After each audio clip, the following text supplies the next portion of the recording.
అస్సలాముఅలైకుం. Hi అండి అందరికీ. Welcome back to my channel. అందరికీ నమస్తే. ఈరోజు నేను మీ అందరికీ మైసూర్ పాక్ చూపించబోతున్నానండి. ఇది చాలా సింపుల్గా చేసుకోవచ్చు. మనం ఇంట్లోనే ఎంత ఈజీగా చేసుకోవచ్చో మీరే ఒకసారి చూస్తే మీకు అర్థమవుతుంది. చూడండి, నేను ముందుగా దీనికి శనగపిండి 1 గ్లాస్ శనగపిండి అయితే తీసుకుంటున్నాను. ఈ గ్లాస్ శనగపిండి ఇదే గ్లాస్ తోటి పంచదార 1.5 గ్లాస్ పంచదార, 1.5 గ్లాస్ ఆయిల్ తీసుకోవాలండి. ఈ శనగపిండి ముందుగా కొద్దిగా ఫ్రై చేసుకుంటున్నానండి. ఇది ఫ్రై చేయకుండా కూడా వేయొచ్చు, కాకపోతే నేను మాత్రం కొద్దిగా ఫ్రై చేసుకుంటాను. ఎందుకంటే ఆ పచ్చి వాసన పోయేంత వరకు ఫ్రై చేసి ప్లేట్లోకి తీసుకుంటానండి. చూడండి, మైసూర్ పాక్ అయితే చాలా పర్ఫెక్ట్గా వస్తుందండి. మీరు కరెక్ట్గా చూసి ఇదే ప్రకారం మీరు చేసినట్లయితే మీకు పర్ఫెక్ట్గా వస్తుంది. మీరంతా ఈ ప్రాసెస్ అయితే చివరి వరకు చూడండి, అర్థమవుతుంది. నా ఛానల్ని సబ్స్క్రైబ్ చేయండి, షేర్ చేయండి, లైక్ చేయండి. చూడండి, కొద్దిగా ఫ్రై అయితే చాలు, ఎక్కువ కలర్ మారాల్సిన అవసరం కూడా లేదండి. కొద్దిగా ఫ్రై అయితే చాలు. ఇప్పుడు దీన్ని నేను ఒక ప్లేట్లోకి తీసేసుకుంటానండి. అలాగే ఒక స్టవ్ మీద పాకం, ఒక స్టవ్ మీద ఆయిల్ కూడా పెట్టేసుకుంటాను. చూడండి, ఇలాగా 1 గ్లాస్ శనగపిండి అండి ఇది.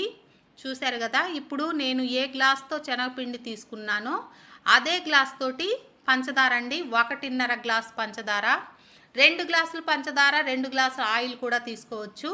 నేనైతే 1.5 గ్లాస్ పంచదార మాత్రమే తీసుకుంటున్నాను. కానీ మైసూర్ పాక్ పర్ఫెక్ట్గా వచ్చిద్దండి. చూడండి, ఇప్పుడు ఇందులో కొద్దిగా వాటర్ పోసేసి ఇది పాకం రావాలండి. అలాగే పక్క స్టవ్ మీద నేను ఆయిల్ కూడా పెట్టేసుకుంటాను. చూసారా, ఇది పాకం అయితే రెడీ అవుతుంది.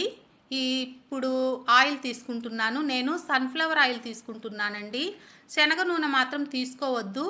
ఎందుకంటే శనగ నూనె మైసూర్ పాక్లో శనగ నూనె వాడితే అదే ఫ్లేవర్ వస్తుందండి. అందుకని శనగ నూనె వాడొద్దు, సన్ఫ్లవరే వాడండి. దానికి ఇప్పుడు నేను 1.5 గ్లాస్ ఆయిల్ కదా, 1 గ్లాసే ఆయిల్ తీసుకొని 1/2 గ్లాసు నెయ్యి తీసుకుంటున్నానండి. చూసారా, 1/2 గ్లాస్ నెయ్యి తీసుకుంటున్నాను. అంటే 2 మిక్స్ చేశాను, ఆయిల్ నెయ్యి 2 మిక్స్ చేసి తీసుకుంటున్నాను. మీరు ఎలా కావాలంటే అలా, నెయ్యి కావాలంటే నెయ్యి తీసుకోండి, ఆయిల్ కావాలంటే ఆయిల్ తీసుకోండి. నేనైతే 2 మిక్స్ చేసి తీసుకుంటున్నాను. ఈ పాకం వచ్చేంత వరకు మనము మధ్య మధ్యలో చెక్ చేసుకుంటూ ఉండాలండి. తీగ పాకం వచ్చేంత వరకు. మీరు ఒకటి మాత్రం గుర్తుపెట్టుకోవాలండి, ఈ మైసూర్ పాకు కంప్లీట్ అయ్యేంత వరకు స్టవ్ మాత్రం సిమ్లోనే పెట్టాలి. ఈ ఆయిల్ వేసిన కడాయి ఉంది కదా, ఇది కూడా, ఈ స్టవ్ కూడా సిమ్లోనే ఉండాలి. ఈ పాకం పెట్టిన స్టవ్ కూడా సిమ్లోనే ఉండాలి. మనం ముందుగానే ఈ ప్లేట్కి నెయ్యి రాసి పక్కన పెట్టుకోవాలండి. తరువాత మనము మొత్తం రెడీ అయిన తర్వాత టర్న్ చేసేటప్పుడు ఆ ప్లేట్ రెడీ చేయడం కుదరదు. ముందుగానే రెడీ చేసి ప్లేట్ అయితే పక్కన పెట్టేసుకోవాలి. చూసారా, ఈ ఆయిల్ కూడా సిమ్లో పెట్టాను. ఇప్పుడు తీగ వచ్చేసిందండి. నేను మధ్య మధ్యలో చెక్ చేసుకుంటూనే ఉన్నాను తీగ వచ్చేంత వరకు. తీగ పాకం అయితే వచ్చేసింది. ఇప్పుడు ఇందులో శనగపిండి వేసేస్తున్నానండి. ఈ శనగపిండి వేసేసి ఇది కొంచెం మిక్స్ చేసేసేయాలండి.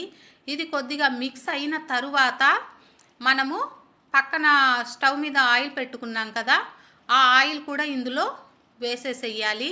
చూడండి, ఇది మొత్తం కలిపిన తరువాత మనం ఆయిల్ వేయాలి. మీరందరూ కూడా ఈ మైసూర్ పాక్ ఒక్కసారి అయితే ట్రై చేయండి. ఏదైనా ఇలాగా స్వీట్ మన చేతులతో మనము రెడీ చేసి పెడితే ఇంట్లో వాళ్ళు తిని సూపర్గా ఉంది అంటే ఆ సంతోషం అసలు చెప్పలేమండి. చాలా ఆనందంగా ఉంటుంది. మీరందరూ ఒక్కసారి అయితే ట్రై చేయండి. చూసారా, ఆయిల్ వేయగానే పొంగొచ్చేసింది. ఎందుకంటే ఆయిల్ వేడిగా ఉంది కదా, అందుకని అలాగా పొంగొచ్చేస్తుందండి. ఈ ఆయిల్ పైకి తేలినట్టు కనపడుతుంది, కానీ మొత్తం పీల్చేసుకుంటుందండి. ఇప్పుడు నేను ఇంకొంచెం ఆయిల్ కడాయిలో ఉంది కదా, అది కూడా ఇందులో వేసేస్తాను. ఒకేసారి మొత్తం ఆయిల్ వేయొచ్చు, నేను కొంచెం ఆపాను, మళ్ళీ వేస్తానండి ఇప్పుడు ఇందులో. మీరు చూడండి, ఇది మిక్స్ చేస్తూనే ఉండాలండి.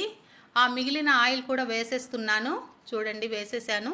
ఇప్పుడు ఇంకా మన పని ఏంటంటే ఇంకా కలుపుతూనే ఉండాలండి. పర్ఫెక్ట్‌గా వచ్చేంత వరకు కలుపుతూ ఉండాలి. ఆ పర్ఫెక్ట్ అనేది మీరు చూస్తూ ఉంటే మీకు అర్థమవుతుందండి. చూడండి ఇలాగా కలుపుతూనే ఉండాలి మనము. బాగా వచ్చేంత వరకు. ఇది ఇప్పుడు ఇలాగ కనపడుతుంది కదా! ఆయిల్‌గా కనపడుతుంది కదా! ఇది మొత్తం పీల్చేసుకొని చలివిడి ఉంటుంది కదండీ! అలాగా కనపడిద్ది. దాంట్లో నుంచి మళ్ళీ మనకు కడాయి నుండి ఈ మొత్తం ఈ శనగపిండి ఈ మొత్తం మిక్స్ అయ్యి ఉంది కదా! ఇది మొత్తం సపరేట్ అవుతుందండి. కడాయి నుంచి ఇది మొత్తం సపరేట్ అవుతుంది. అప్పుడు మనకు పర్ఫెక్ట్‌గా వచ్చినట్టు. చూస్తూ ఉండండి. నేను కలుపుతూనే ఉన్నాను.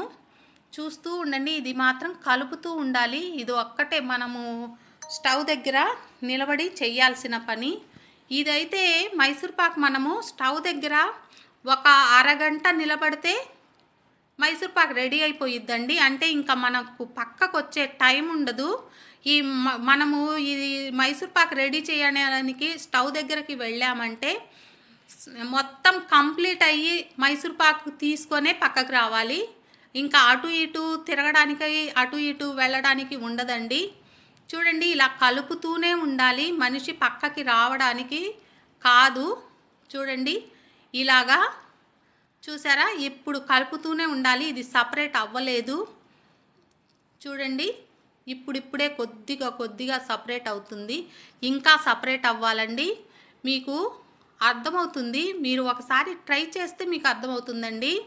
నేను పెట్టే ప్రతి వీడియో కూడా ప్రతి రెసిపీ కూడా చాలా సింపుల్గా ఉంటాయండి. ఫాస్ట్గా చేసుకోవచ్చు. మీరందరూ ఒకసారి ట్రై చేస్తే నా వంటకాలు మీకు అర్థమవుతాయి. నేను పెట్టే ప్రాసెస్ సింపుల్గా ఉందా లేదా అనేది మీరు ఒక్కసారి ట్రై చేస్తే అర్థమవుతుందండి మీకు. చూడండి ఇలాగా మొత్తం పర్ఫెక్ట్గా వచ్చేస్తుందండి. చూడండి ఎంత బాగా వస్తుందో. ఇదైతే నేను మా చిన్నత్తయ్య దగ్గర నేర్చుకున్నానండి. మా మేనత్త ఆవిడ చాలా బాగా చేస్తారు మైసూర్ పాకు. నేను ఆవిడ దగ్గరే ఈ రెసిపీ నేర్చుకున్నాను. నేను చిన్నప్పటి నుంచి ఈ మైసూర్ పాకు చేస్తానండి. చాలా బాగా వచ్చిద్ది. చూడండి ఇలాగా కలుపుతూనే ఉండాలి. చూడండి కలుపుతూనే ఉండాలండి.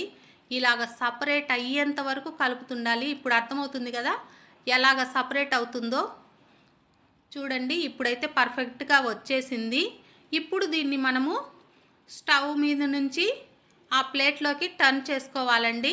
చూడండి ఇలా రాగానే వెంటనే వేసేసేయాలండి. ఇప్పుడు ఇలా వచ్చిన తర్వాత మనం ప్లేట్కి నెయ్యి రాసుకొని అప్పుడు టర్న్ చేయడం కుదరదు. టైం ఉండదండి. వెంటనే వేసేసేయాలి. అందుకు ప్లేట్ మాత్రం ముందుగానే రెడీ చేసి పక్కన పెట్టుకోండి. చూడండి ఇలాగా వేసేసి దీన్ని స్ప్రెడ్ చేసేసేయాలండి. ఏదో నేనైతే ఒక గ్లాస్ తీసుకొని ఆ గ్లాస్ తోటే ఇది మొత్తం స్ప్రెడ్ చేశాను. స్ప్రెడ్ చేసి మనము పీసెస్ కట్ చేసి పెట్టుకోవాలి. తర్వాత కట్ చేయడం కాదండి. ఇది స్ప్రెడ్ అయిన తర్వాత వెంటనే పీసెస్ అయితే కట్ చేసేసేయాలి. మనం తర్వాత చల్లారిన తర్వాత పక్కకి పీసెస్ తీసుకోవచ్చు. పీసెస్ కట్ చేయడం మాత్రము ఇది స్ప్రెడ్ చేసిన వెంటనే పీసెస్ కట్ చేసేసేయండి. పర్ఫెక్ట్గా వచ్చేస్తాయి. చూడండి ఇలాగా మొత్తం స్ప్రెడ్ చేసేసి ఫస్ట్ నేను కటర్ తీసుకొని కటర్ తోటి కట్ చేద్దామని కట్ చేశానండి. నాకు ఈ కటర్ మైసూర్ పాక్ కట్ చేయడానికి పర్ఫెక్ట్ అనిపించలేదు. నేను మామూలుగా చిప్స్ అవి చేస్తాను. అవి కట్ చేయడానికైతే ఈ కటర్ చాలా బాగుంటుంది. మైసూర్ పాక్ అయితే ఇది పర్ఫెక్ట్ అనిపించలేదు. నేను మళ్ళీ చాకు తీసుకొని చాకుతోటి కట్ చేశాను పీసెస్ అన్నీ కూడా. చూడండి చాలా పర్ఫెక్ట్గా వచ్చిందండి. చూసారా ఎంత పర్ఫెక్ట్గా వచ్చిందో. మనం చాకుతో కట్ చేసేటప్పుడు పీసెస్ ఎంత పర్ఫెక్ట్గా కట్ అయితే మైసూర్ పాక్ అంత పర్ఫెక్ట్గా వచ్చినట్టు అది గుర్తుపెట్టుకోండి. చూడండి ఒక్క గ్లాస్ శనగపిండితోటి ఎన్ని పీసెస్ వచ్చాయో మీకే అర్థమవుతుంది. చూసారా మొత్తం ఇలాగా పీసెస్ కట్ చేసేసి ఒక ప్లేట్లోకి అయితే తీసుకున్నాను. చూడండి మీరందరూ కూడా నా రెసిపీస్ చూస్తూ ఉండండి, ట్రై చేస్తూ ఉండండి. నా ఛానల్ని సబ్స్క్రైబ్ చెయ్యకపోతే సబ్స్క్రైబ్ చెయ్యండి. చూసారా, పీసెస్ అయితే కట్ చేస్తున్నాను నేను చాకుతోటి. చూడండి, ఇలా సపరేట్ అవ్వాలండి, అప్పుడు పర్ఫెక్ట్గా వచ్చినట్టు. చూడండి, నేను ఇప్పుడైతే ఇవి ప్లేట్లోకి తీసేసుకుంటాను.